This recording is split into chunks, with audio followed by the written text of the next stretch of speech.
What to check if your washing machine doesn't drain.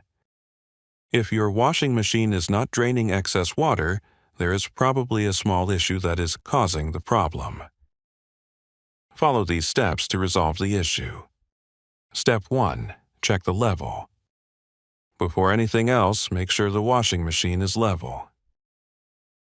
If the washing machine is not level, adjust the leveling feet until the machine is stable.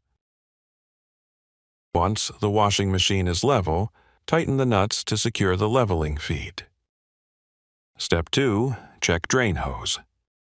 Make sure drain hose is not blocked or bent, as this stops the washing machine from draining. Next, check the installation height. The drain hose must sit between 60 centimeters and 90 centimeters above the floor for water to drain correctly. Step 3. Clean the debris filter.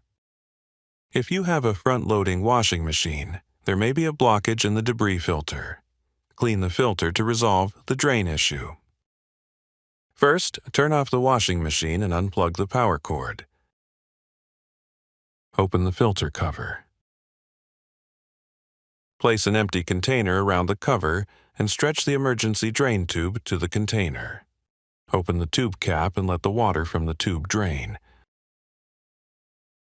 Turn the debris filter knob to the left and then drain off the remaining water.